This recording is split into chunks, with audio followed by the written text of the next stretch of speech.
حضرت سیدہ کی خاندانی وجاہت، حسب نسب، والدین اور وہ ماحول جس میں آپ نے قبول اسلام کیا اور پھر ہجرت پر بھی مجبور ہوئیں، آپ ارشاد فرمائیے۔ بسم اللہ الرحمن الرحیم۔ اللہم صلی وسلم علی حبیبک المکرم وعلی آلہ المحترم۔ بہت شکریہ محترم پروفیسر صاحب، آپ نے جس خوبصورت انداز میں ایک بہترین نقشہ ناظرین کے سامنے رکھ دیا ہے، جسے سنتے ہی دل ان ماؤں کی عظمتوں سے بھر جاتا ہے۔ بے شک۔ سیدہ ام المومنین حضرت ام حبیبہ سلام اللہ علیہا، کیا عرض کریں کہ اہل اسلام کی مادران شفیق، بانوان طہارت پہ لاکھوں سلام۔ سبحان اللہ، سبحان اللہ۔ پارہائے صحف، غنچہائے قدس، کیا بات! اہل بیت نبوت پہ لاکھوں سلام۔ سبحان اللہ، سبحان اللہ، آمین۔ آپ اس مقدس جماعت کی پاکیزہ ذات، حمیدہ صفات، جواد و عالی ہمت رکن ہیں، جسے اللہ رب العزت نے اس جماعت کو 4 مرتبہ سورہ احزاب میں اور 2 مرتبہ سورۃ التحریم میں ازواج النبی کا لقب دیا۔ سبحان اللہ، سبحان اللہ۔ اس عظمت پانے والی ان خوبصورت اور انتہائی بلندیوں پر فائز ہماری عظیم ماؤں کو خراج عقیدت حقیقتاً کوئی ادا کرنے کے قابل نہ ہے، نہ کبھی ان کا حق ادا ہو سکے گا۔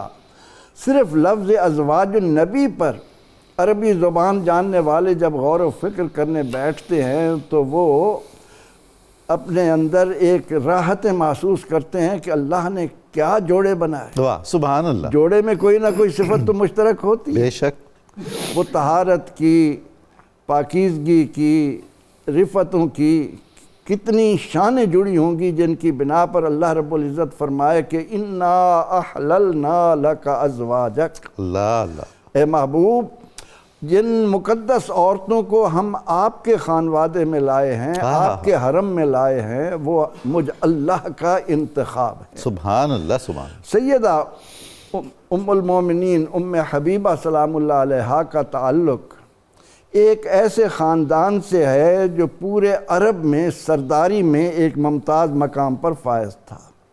علماء کہتے ہیں کہ یہ جو ابو سفیان صخر بن حرب بن امیہ بن عبد شمس بن عبد مناف، 4 واسطوں سے رسول اللہ صلی اللہ علیہ وسلم کے ساتھ ملنے والا یہ خاندان عرب میں قریش کا ایک امتیازی نشان تھا۔ جی۔ عقاب، اچھا، وہ نشان اس خاندان کے پاس تھا۔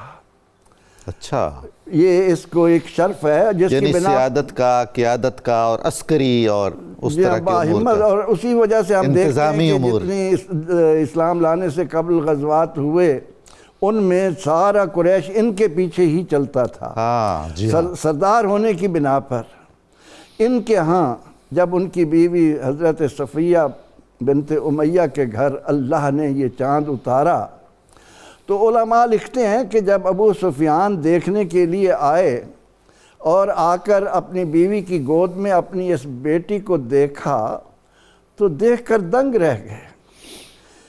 ایک دفعہ دیکھا، نکل گئے، پھر آئے اللہ اللہ، اور پھر اپنی اس بیٹی کو دیکھ رہے ہیں، گویا وہ بیٹی ابتدا سے ہی باپ کو بتا رہی ہے کہ آپ کا گھر اگر رحمتوں کا مسکن بنے گا تو وہ میری وجہ سے بنے گا، اگر دارالامان بنے گا تو میری وجہ سے بنے گا، اگر اس گھر کو جتنی عظمتیں میسر آتی چلی جائیں گی۔ اور اسی لیے حضرت ابو سفیان رضی اللہ تعالیٰ عنہ فرمایا کرتے کہ پورے عرب میں شاید ہی میری اس بیٹی جیسا حسن و جمال کسی کے مقدر میں آیا ہو۔ بے شک۔ بہرحال پروردگار عالمین کا انتخاب تھا۔ آپ اس گھر میں آئیں اور ایک شہزادی کی طرح، کیونکہ سردار ہیں اور سردار بھی نمایاں ہیں، اور نسل در نسل سردار ہے، نسل در نسل سردار ہے، اور بنو امیہ پھر ہماری تاریخ کا بھی ایک باب ہے، جی اس میں بھی ان کو ایک نام ملا ہے۔